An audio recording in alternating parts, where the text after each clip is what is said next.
Bonjour à tous, bienvenue sur AutoRide.com. On est avec Damien Girardin, Salut à tous. donc le designer et co-gérant de Reading. De Reading, ouais. Ouais, et qui va nous parler un peu du super modèle. Donc c'est le super modèle de Reading qui va permettre de vous éclater en l'air et de vous sortir quasiment comme Kevin Langueri. Et ça marche parce que hier j'ai sauté très haut grâce à ce kite. C'est cool. Alors on va parler un peu l'aspect construction parce que tu as une grosse connaissance dans le milieu du kite. Et c'est vrai que déjà, de prime abord, la partie qui recouvre le plus, c'est le spi. Donc là, Écoute, le spi, on a un spi en haute densité fait par Teijin chez les Japonais, parce que moi je sais je sais que c'est les meilleurs, donc par définition on bosse avec eux. Quand je dis haute densité, ça veut dire que tu as une grosse quantité de ripstop par mètre carré. ouais. Donc là c'est un 3 ripstop serré, mais au final au niveau densité c'est ça qui est vraiment important. Donc on a un spi qui est vraiment raide. Et donc tu le sens quand tu as un spi comme ça, elle répond mieux, elle est plus dynamique en l'air et au final c'est mieux. Et puis ça vit plus longtemps aussi, ça tient plus longtemps. Ouais, complètement. On l'a vu avec les nouveaux spi, c'est vrai que ça a changé la dynamique du kite, notamment dans le vent fort aussi, où il peut avoir une meilleure structure qu'il pouvait l'avoir par le passé et sur du long terme aussi. Exactement, même dans le vent faible, tu as une aile qui est plus que merde, comment on dit, crisp. C'est dur le français, hein. Surtout quand on vient de Montpellier. Hein. Ouais.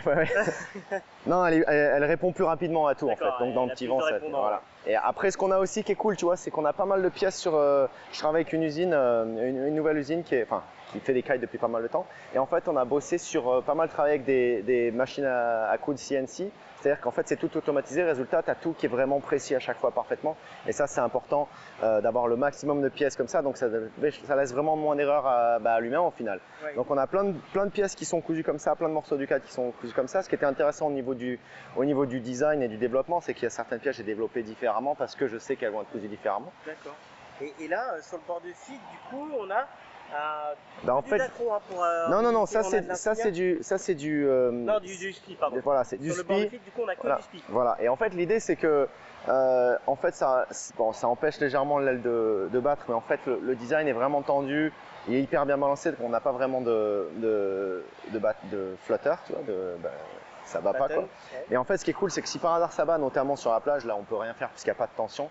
En fait, ça permet de faire un trait de battage, voilà, qui va faire une sinus, qui va moins casser le matériau parce que le matériau il a du ripstop et il est cousu à 0 à 80 degrés. Donc ça permet de battre un peu à 45 degrés et le tissu tient plus longtemps. Donc c'est l'idée vraiment de ces patchs, c'est pour la durabilité de ton kite. Et là, on a... et aussi ça permet quand tu as ton tissu qui se déforme, le fait d'avoir un patch de spi, ça permet à le tissu qui se déforme plus homogènement entre la tension qu'il y a quand même sur la trailing edge, sur le bord de fuite et le profil. Donc tu as un profil qui est au final meilleur sur toute la longueur du kite. D'accord. Et là, on a aussi des coutures de biais là, sur bien sûr. Endroits. Voilà. Toi, tu as toujours adoré de toute façon mettre ça parce que tu trouvais qu'au niveau de la diffusion, de la traction et de la manière de faire voler le kite, ça changeait beaucoup. Exactement. En fait, tu as beaucoup de tension qui arrive ici de tes arrières. Forcément, et en fait tu veux pas qu'il y ait vraiment tout qui parte directement sur le bord de fuite parce que si tu as ça, en fait tu as une tension un petit peu pas très homogène dans tout le kite. Donc en fait cette couture ici, du fait de la double épaisseur de tissu, du fait des coutures, elle reprend une partie des efforts et elle vient le ramener un peu dans tout le kite. Donc tu vois, tu en as une ici et tu en as une là en fait qui vient reprendre la tension au final, qui part directement du bord de fuite, qui vient se mettre ici dans la partie raide avec la latte. Et là, bam, pareil, on revient en ramener devant. Et tu vois, au milieu, après, ici, on n'a pas parce que le kite, là, on a bien tout ramené. Donc, on a un kite qui, en fait, avec une tension, le but, c'est d'avoir la même tension partout dans toute la voilure du kite. Et de faire ça, vraiment, c'est efficace pour ce genre de choses. Tu vois, si tu l'as pas, en fait, on a trop qui vient directement ici, sur le bord de fuite. Et là, après, pour rester sur l'oreille, du coup, on a 3 réglages possibles aussi, ça t'as toujours aimé. Voilà, j'ai bien aimé parce que moi personnellement je ride tout le temps ici, mais je teste bien sûr là et là. Il y a des gens qui préfèrent, tu vois, une voile un peu plus légère en barre, donc ils vont se mettre derrière. Un mec qui veut une voile un peu plus dure en barre, il va se mettre plus devant. Ça va pas vraiment changer. Beaucoup de gens pensent que ça change la vitesse à laquelle le kite tourne. À mes yeux, ça le change pas. C'est vraiment le fait que quand tu es là, bah, il est plus facile de venir tirer la barre. Donc tu as l'impression que ça tourne plus vite parce qu'éventuellement tu vas pouvoir faire, avec moins d'effort, tu donnes un plus gros couple. Mais au final, pour le même angle, le kite va tourner de la même façon. C'est simplement, c'est plus facile de venir à cet angle-là. Donc c'est vraiment plus un feeling en barre qu'autre chose à mes yeux parce que l'aile tourne vite dans tous les cas, que ce soit ici, au milieu ou à l'arrière. Et du coup, on a un bord d'attaque en Datron. Bien sûr, ouais. Et avec plein de petits renforts, hein, tout ce qu'il faut. Voilà, on a Ramil ici et là. Et puis chaque couture est protégée, tu vois, donc tu risques rien. Après, j'ai pas celui-là, comme il en prend plus, bah, on a un tissu qui est un peu plus solide mais un peu plus lourd. Et comme bah, quand même un kite plus léger, mieux c'est. Ceux qui sont ici, ils sont en tissu plus léger, mais ils protègent super bien les coutures quand même. Et du coup, là, le design de l'oreille, t'as changé. C'est une forme Écoute, assez innovante. Ouais, bah en fait, il y a pas mal, il y a vraiment plein de choses dans cette oreille. Je me suis un peu éclaté quand j'ai designé. Tu vois, déjà, en fait, je cherchais un shape qui m'a demandé d'avoir vraiment plus de segments que ce que j'avais jamais fait dans le passé. Parce que je voulais avoir un contrôle en 3 dimensions entre l'arc et la forme de l'oreille parfait. Donc plus de segments, même que je pense la plupart des kites que je connais sur le marché, ça m'a permis vraiment d'avoir exactement le shape que je voulais. Et tu vois, le shape est assez intéressant. Tu vois, on a une courbe ici qui est en fait la suite de la courbe linéaire, et ici en fait on a une rupture de courbe. Cette rupture me permet en fait de déconnecter un petit peu la partie vraiment qui commence les virages du reste du kite. Donc ça permet d'avoir cette déconnexion, tu vois, tu as comme un peu un point de pivot ici. Ouais. Et ensuite j'ai une oreille qui est assez carrée, tu vois, style un peu, pas vraiment C-shape, mais assez longue. Et en fait, l'idée dans ça, c'était vraiment d'avoir un kite qui commence les virages le plus rapidement possible. Parce qu'en fait, tu vois, si tu veux sauter haut, il y a 2 trucs. Une fois que tu es en l'air, c'est la façon dont le kite va voler. Mais en fait, ce qui est important, c'est que l'aile, elle part très vite de l'autre côté. Comme ça, tu n'as pas besoin de la charger longtemps. Tu n'as pas besoin de faire le double appel, machin. Parce que d'un coup, tu rides, boum, t'envoies, elle commence le turn tout de suite. Donc en fait, cette oreille un peu large ici, ce qui se passe, c'est que quand tu engages, tu tournes ici, tu as ça qui vient en arrière, cette partie-là un peu qui vient s'ouvrir devant. Et en fait, ça fait un effet flap vraiment, vraiment efficace. Donc tu engages bien le turn. Même raison pour la déconnexion ici. Tu as la wingtip qui est un peu plus déconnectée, mais pas trop non plus pour que quand même tu aies tout le kite qui twist, parce qu'une fois que tu as commencé le turn avec la wingtip, en fait ce qui fait que tout le turn, c'est le kite qui twist en entier. Mais à nouveau, tu veux pas qu'il twist trop, parce que s'il twist trop, il tourne comme ça et il te tire pas, et donc d'un coup tu sautes pas, ou alors quand tu rides une vague, il tourne, il arrête de tirer pendant ton potter. Donc en fait c'est vraiment un équilibre entre plein de paramètres, et cette wingtip, il y a 20 000 trucs dedans qui font qu'elle fait ce qu'elle fait, tu vois, c'est vraiment cool. La couture combiée qu'on a en plus dedans. Ouais, alors après, ouais, elle vient reprendre les efforts, mais ça c'est plus vraiment pour quand tu railles la couture. Mais bon, ça fait qu'il y a. Ah ouais, non, t'as raison. Non, ouais, là, il y a vraiment eu beaucoup de trucs, quoi. Et tu vois, en plus, on a des petites infos là. Ouais, bah ouais, histoire de savoir ce qu'on a quand même. Ouais. Et parlons un peu plus du coup du bridage. Ouais. Alors, là, pour le coup, là, nous, on est confiants. Parce que, clairement, en combinaison avec le V-Ball, le fait d'avoir qu'une poulie et une poulie de friction, vraiment, le kite, en plus, c'est pas vraiment juste, c'est une poulie qui va que dans un sens. Quand tu rides, t'es vraiment quasiment bloqué là tout le temps. Donc en fait, t'as pas vraiment beaucoup de jeu. Hein. C'est quand tu choques, tu vois, tu vas venir là. Quand tu bornes, t'es bloqué. Donc elle va vraiment que dans un sens. Elle te permet juste d'avoir plus de choquer. Parce que l'idée, c'est que si tu bordes et qu'elle venait plus loin, tu pourrais avoir tendance à avoir le kite qui backstall, tu vois, qui recule. Et avec ça, en fait, ça te permet d'être tout le temps au point maxi qu'on a envie d'être, tu vois, le plus reculé possible, mais pas simplement elle peut avancer, elle peut pas vraiment reculer.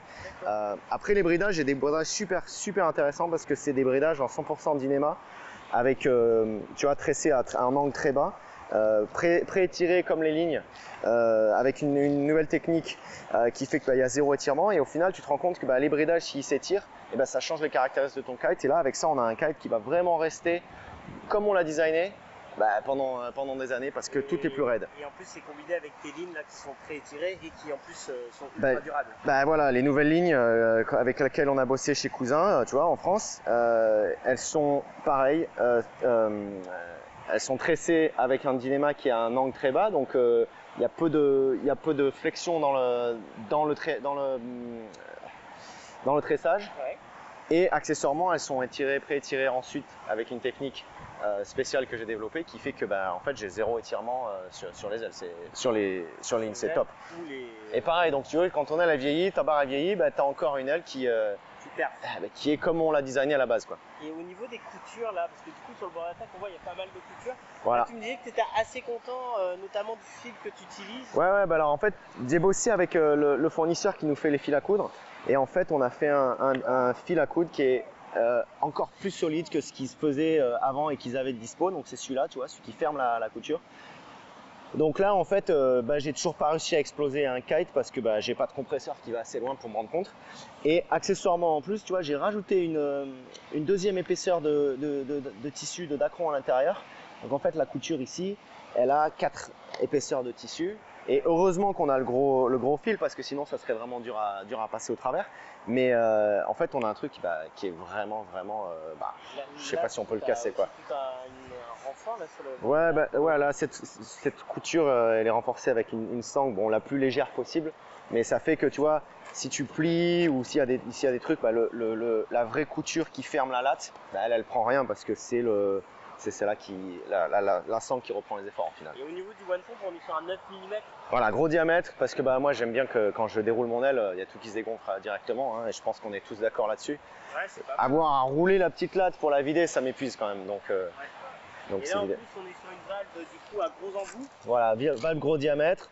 Ce qui est bien avec cette valve, c'est que en fait quand tu gonfles, tu n'as pas besoin d'avoir préfermé avant. Elle se ferme, il y a un flap à l'intérieur qui se ferme toute seule quand tu enlèves la pompe.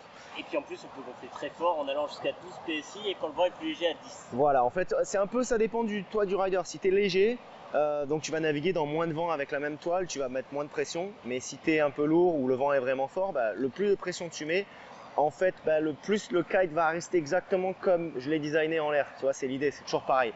Plus le kite il est raide, plus tu es proche du vrai design.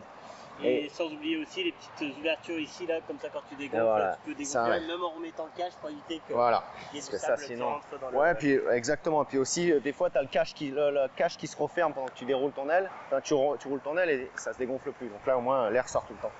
Là, en tout cas, ce matos là qu'on a pu tester qui est vraiment bien, on voit qu'en construction, ça a été réfléchi. J'ai passé du temps. J'étais à l'usine pendant des mois. Hein, tu vois, j'étais tous les mois pendant une dizaine de jours, hein, depuis 6 mois. Donc j'ai passé pas mal de temps et notamment tu vois sur tout ce qui est contrôle qualité et compagnie, on a refait pas mal de choses avec eux. Au final tu vois tout sort nickel, on a des longues listes de trucs qui sont checkés et tout est nickel à toutes les étapes de la production. C'est ça qui est cool, on check pas juste le kite final, on check au fur et à mesure, donc on a quasiment aucun kite qui passe pas le contrôle qualité. Ça c'est vraiment bien. Ah c'est super, en tout cas là on va retourner tester demain je crois parce qu'aujourd'hui ils ont arrêté le vent là aujourd'hui. Ils ont arrêté le vent. Non, c'est ce qu'on devait filmer les vidéos. Ouais c'est pour ça, on avait dit à Table Mountain, non pas de nuages, on filme les vidéos aujourd'hui. On est bien là. Et en tout cas il n'y a qu'une adresse pour trouver, c'est ataoride.com. A très bientôt sur ataoride.com.